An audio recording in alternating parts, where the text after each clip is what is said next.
was born in South Africa. I grew up in Namibia. For the first 6 years of my life, we lived in a caravan in the desert. I studied fine art in Pretoria, and I worked as a waitress for many years, and I painted murals for restaurants, and slowly but surely I started on my career as an artist. We traveled to various African countries, and then I went to Egypt on a pilgrimage, and then I came to Greece, and I met my husband at a rainbow gathering. When I met my husband, I fell in love immediately, and I knew that I would marry him, and I knew that my life would be very, very difficult. I knew it the first second that I saw him.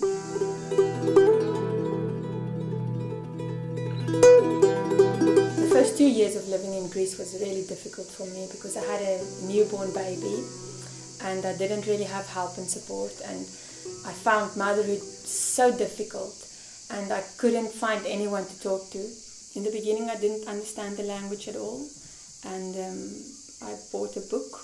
I learned to speak Greek slowly but surely, because out of necessity, because I didn't have another choice. It took me many, many years to understand the culture, and to be honest, I still don't understand the culture. I have a lot of problems with the religion.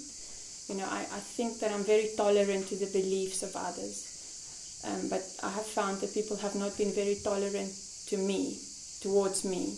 There's a lot of rules and restrictions in my life because of this religion. It's a lot of ritual. You know, you have to baptize your children, and you have to wear a cross, and you have to go to church. There's a lot of rules. It's very difficult to ignore it. Our shop is called Roots and Wings because the Greek culture is all about roots, and my culture is all about wings. It's about, you know, letting your children fly, not about cutting their wings and clipping their wings and keeping them down. The whole process made me feel as if my wings had been clipped as a person, and it has been difficult, but it's much better now. I think after a few years you do start to assimilate. I've never paid taxes. I've always worked black, not by choice, but because the system just makes it almost impossible for you to do anything legally and properly in this country.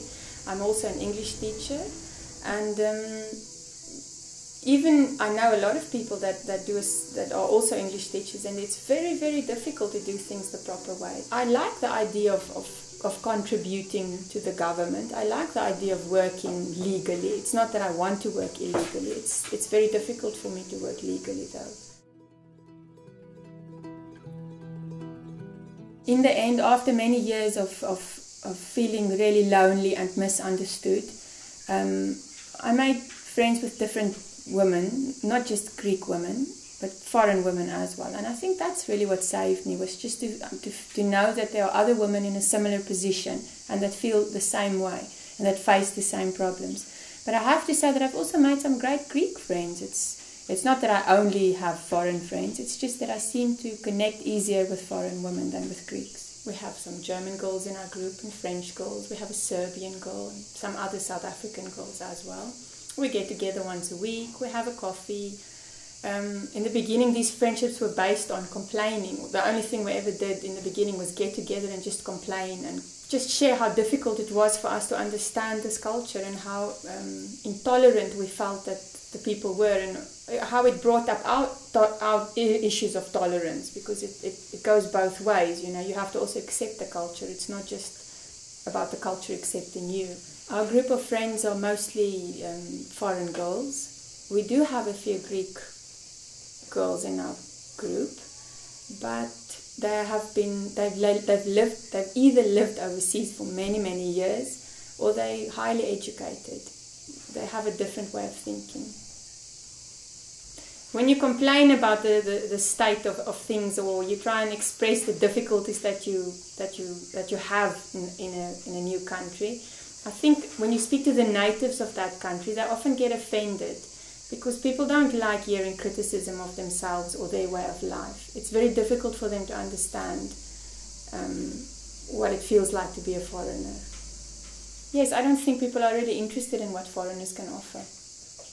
I think they're more interested in sharing what they can offer, and Greece can offer a lot. Greece has taught me a lot. I've learned so much in this country about so many different things, but there's a general disinterest in anything from outside of the country. It's 2012. We live in a time when people are flying all over the world. There's no reason for separation anymore. There's no reason for sort of nationalistic claims and religious claims to come between people. The internet saved my life because I can now speak to all my friends, I can speak to my family, and I don't feel so lonely and lost anymore because I can find other people that are in similar situations, and general things like Facebook and Skype has really changed my life because I'm communicating with like-minded people every day now, which is really nice. Yes, I have felt often that I needed help, especially in the beginning. I felt that I needed a psychologist actually. I felt that I was going crazy and I needed someone to help me. It was very difficult for me to learn to stand up for myself and say, I hear what you say, but I don't like it or I disagree. But I do stand up for myself now and I do say what I believe in. I think people can see the results when they look at my children because they've been brought up differently. I think my children are great.